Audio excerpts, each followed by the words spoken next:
भारत में संगठित राजनीति की शुरुआत असल में हुई कैसे? मतलब वो कौन सा पल था जब अलग-अलग आवाजें, अलग-अलग शिकायतें सब एक राष्ट्रीय मंच पर एकजुट हुईं? आज हम the genesis of Indian nationalism and the Congress movement के कुछ हिस्सों के जरिए इसी कहानी की परतें खोलेंगे। हमारा मकसद ये समझना है कि 1885 में भारतीय राष्ट्रीय कांग्रेस क्यों बनी और कैसे सिर्फ 20 सालों में इसका अंदाज अनुरोध से अधिकार तक पहुंच गया। ये कहानी बड़ी दिलचस्प है। इसमें मतलब कई विरोधाभास हैं। आप सोचिए, भारत के सबसे बड़े राष्ट्रवादी आंदोलन की नींव एक रिटायर्ड अंग्रेजी सिविल सर्वेंट ने रखी, ए.ओ. ह्यूम। हाँ, ये बात हमेशा चौंकाती है। और ये सब शुरू हुआ 1885 में बॉम्बे में। डब्ल्यू.सी. बैनर्जी की अध्यक्षता में पहला सेशन हुआ और पूरे भारत से 72 लोग इकट्ठा हुए थे। ये सिर्फ एक मीटिंग नहीं थी, ये एक नई युग की कह सकते हैं शुरुआत थी। यहीं पर मेरा पहला सवाल आता है, एक अंग्रेज क्यों? क्या ये अंग्रेजों की तरफ से एक सोची समझी चाल थी, जैसा कुछ लोग कहते हैं कि ये एक सेफ्टी वॉल्व था? हाँ, ताकि भारतीयों का गुस्सा शांति से बाहर निकल जाए। बिल्कुल। या ये बस एक इत्तेफाक था? ये इतिहास की सबसे बड़ी बहसों में से एक है। ये जो सेफ्टी वॉल थ्योरी है, वो यही कहती है कि ह्यूम ने सरकार के इशारे पर ऐसा किया ताकि 1857 जैसा कुछ और ना हो। बिल्कुल। लेकिन दूसरे दस्तावेज ये भी दिखाते हैं कि ह्यूम सच में उदारवादी थे और चाहते थे कि भारतीयों को अपनी बात रखने का एक मंच मिले। तो असलियत शायद इन दोनों के बीच में कहीं है। अच्छा। मतलब पहल ह्यूम ने की, लेकिन असली ताकत तो वो भारतीय बुद्धिजीवी, वकील और पत्रकार थे जो एक मंच की तलाश में थे। इसे ब्रिटिश पहल और भारतीय आकांक्षाओं का संगम कहना ज्यादा सही होगा। तो ये जरूरत महसूस ही क्यों हुई? मतलब ऐसा क्या हो रहा था देश में कि पढ़े लिखे लोगों को लगा कि अब हमें एक साथ आना ही पड़ेगा? देखिए, इसके पीछे कई बड़ी और एक दूसरे से जुड़ी वजहें थीं। सबसे पहली वजह थी आर्थिक। अंग्रेजों की नीतियां वो भारत को लगातार गरीब बना रही थीं। दादा भाई नौरोजी ने इसे नाम दिया था ड्रेन ऑफ वेल्थ। हाँ, ड्रेन ऑफ वेल्थ। यानी भारत का धन लगातार इंग्लैंड जा रहा था। उद्योग धंधे चौपट हो रहे थे, किसानों पर लगान का बोझ था और बार बार अकाल पड़ रहे थे। लोगों को ये साफ दिखने लगा था कि उनकी मुसीबतों की जड़ अंग्रेजी हुकूमत ही है। और यहीं पर एक विडंबना भी है ना? हाँ, बिल्कुल। एक तरफ तो अंग्रेज देश को लूट रहे थे, लेकिन दूसरी तरफ उन्होंने ही रेलवे, टेलीग्राफ और एक जैसी कानूनी व्यवस्था से देश को ऐसा जोड़ा जैसा पहले कभी नहीं था। क्या ये कहना गलत होगा कि अंग्रेजों ने अनजाने में अपने ही खिलाफ आंदोलन का हथियार तैयार कर दिया? नहीं, बिल्कुल नहीं। ये एक शानदार अवलोकन है।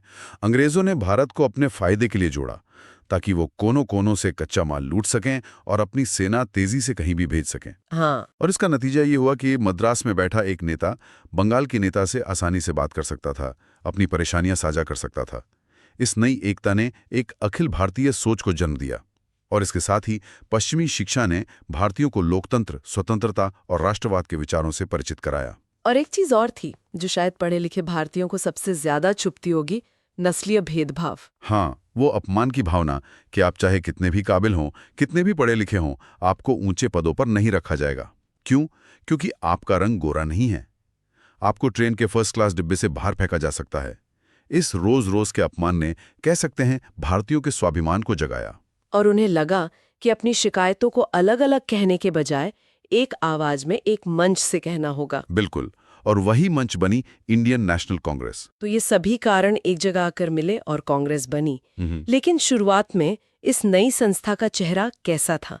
इसके जो शुरुआती नेता थे, जिन्हें हम नरम दल या मॉडरेट्स कहते हैं, वो क्या चाहते थे और उनका काम करने का तरीका क्या था? देखिए, कांग्रेस का जो शुरुआती दौर है, यानी 1885 से 1905 तक, वो दादा भाई नौरोजी, फिरोज शाह मेहता, गोपाल कृष्ण गोखले जैसे नेताओं का दौर था। और इनकी विचारधारा को समझना बहुत जरूरी है।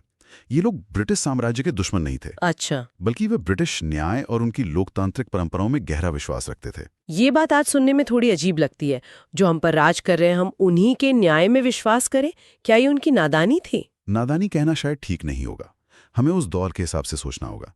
उन्होंने देखा था कि ब्रिटेन में संसद है, बोलने की आज़ादी है, तो उन्हें लगता था कि अगर हम अपनी बात सही तरीके से तथ्यों के साथ लंदन तक पहुंचा पाएं तो वो हमारी बात जरूर सुनेंगे। हाँ, कि अंग्रेज हमारी बात जरूर सुनेंगे और सुधार करेंगे। उनका मानना था कि समस्या ब्रिटिश शासन में नहीं, बल्कि भारत में उसके अन ब्रिटिश अमल में है। उनका तरीका टकराव का नहीं बल्कि संवाद का था। संवाद का, लेकिन वो बराबरी का संवाद तो नहीं था। नहीं, बिल्कुल नहीं। वो एक प्रजा का अपने शासक से अनुरोध था। इसीलिए उनकी नीति को 3P कहा जाता है। प्रेयर, पिटिशन और प्रोटेस्ट। प्रार्थना, याचिका और विरोध। वो भाषण देते थे, प्रस्ताव पास करते थे और अपनी मांगे याचिकाओं के रूप में सरकार को भेजते थे। और उनकी मांगे क्या थीं? क्या वो आज़ादी मांग रहे थे? नहीं नहीं, उस वक्त पूरी आज़ादी का विचार वो दूर दूर तक नहीं था। उनकी मांगे बहुत व्यवहारिक थीं। वो चाहते थे कि लेजिस्लेटिव काउंसिल में भारतीयों की संख्या बढ़े ताकि कानून बनाने में हमारी भी कोई भूमिका हो। अच्छा। वो चाहते थे कि सरकार सेना पर बेतहाशा खर्च कम करे और लगान घटाए, और उनकी एक बहुत बड़ी मांग थी सिविल सर्विसेज का भारतीयकरण। मतलब भारतीयों को भी कलेक्टर और कमिश्नर जैसे ऊंचे पदों पर बैठने का मौका मिले। बिल्कुल।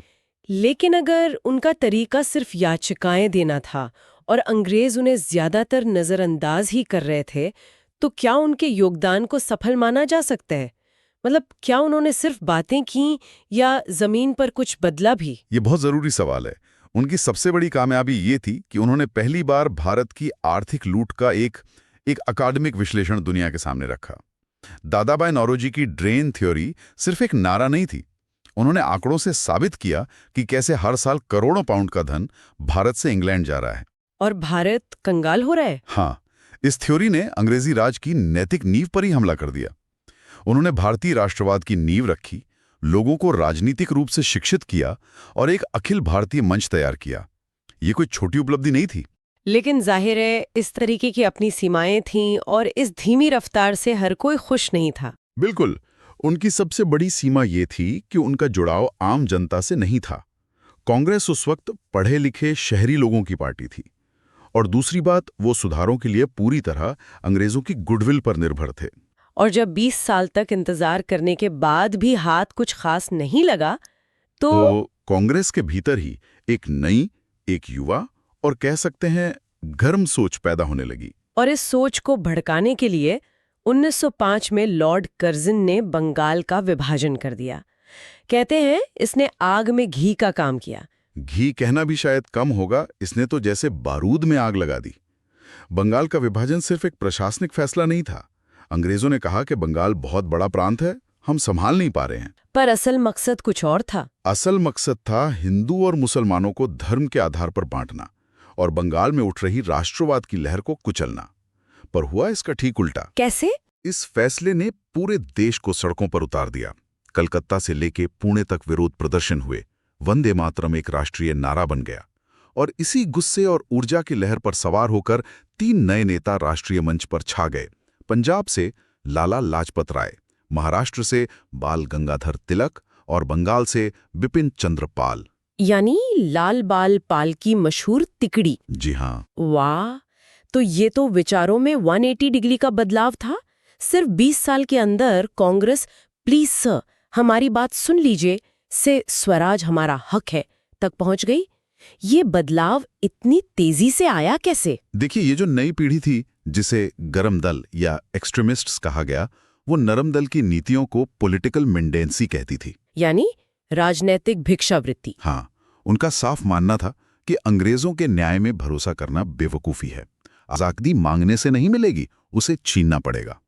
और इसी सोच को तिलक ने अपने अमर नारे में ढाल दिया। स्वराज मेरा जन्मसिद्ध अधिकार है और मैं इसे लेकर रहूंगा। बिल्कुल। कार्रवाई में उन्होंने 4 सूत्री कार्यक्रम दिया: बहिष्कार, स्वदेशी, राष्ट्रीय शिक्षा और निष्क्रिय प्रतिरोध, पैसिव रेजिस्टेंस। बहिष्कार का मतलब था अंग्रेजी सामान, अंग्रेजी स्कूलों और अदालतों का बहिष्कार करो। स्वदेशी का मतलब था अपने देश में बनी चीजें अपनाओ। राष्ट्रीय शिक्षा मतलब अपने स्कूल कॉलेज खोलो जहां भारतीय संस्कृति की शिक्षा दी जाए। उनका पूरा जोर जनता को आंदोलन से जोड़ने पर था। अच्छा। तिलक ने महाराष्ट्र में गणपति उत्सव और शिवाजी जयंती जैसे त्योहारों को भी राष्ट्रवादी भावनाएं जगाने का जरिया बना दिया। तो क्या हम ये कह सकते हैं कि यही वो पल था जब स्वतंत्रता संग्राम सही मायनों में एक जन आंदोलन बनने की तरफ बढ़ा? निश्चित रूप से। गरम दल की सबसे बड़ी देन यही है। वो राष्ट्रवाद को पढ़े लिखे लोगों के ड्राइंग रूम से निकालकर आम जनता के बीच सड़कों और गांवों तक ले गए। उन्होंने लोगों के मन से अंग्रेजी हुकूमत का डर निकाला और उनमें आत्मविश्वास भरा, संघर्ष का जज्बा भरा। उन्होंने जो जमीन तैयार की, उसी पर आगे चलकर गांधी जी ने अपने विशाल जन आंदोलनों की इमारत खड़ी की। तो अब हमारे पास दो गुट हैं, दो विचारधाराएं हैं, नरम दल और गरम दल।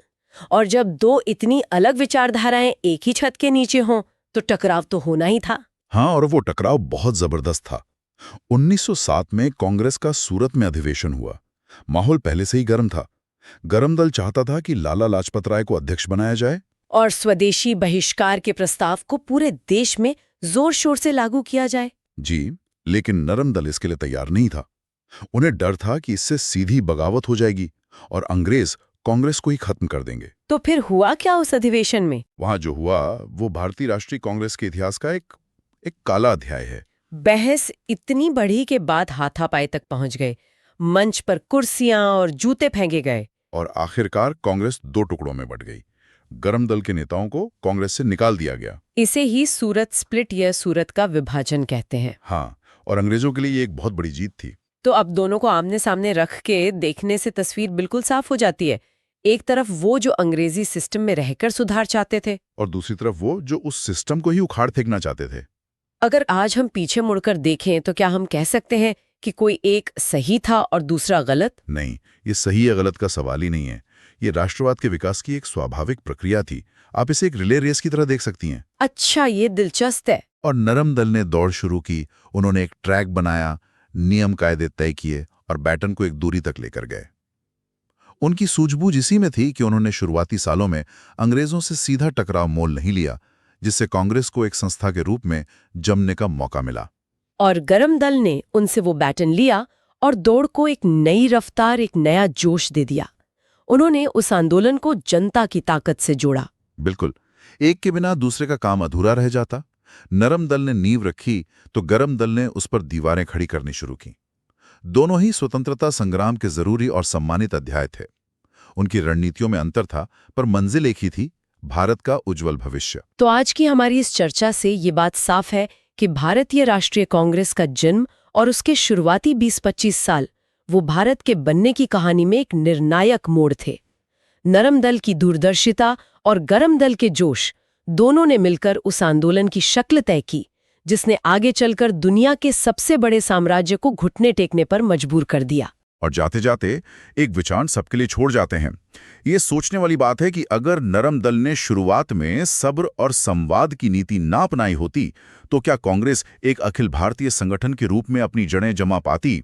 शायद अंग्रेज उसे पैदा होते ही कुचल देते। और दूसरी तरफ अगर गरम दल का उदय ना होता और आंदोलन सिर्फ याचिकाओं तक ही सिमटा रहता, तो क्या आजादी का सपना कभी एक जन आंदोलन का रूप ले पाता? शायद कभी नहीं। इतिहास अक्सर सीधी रेखा में नहीं चलता और ये दोनों दल इसी बात का सबसे बड़ा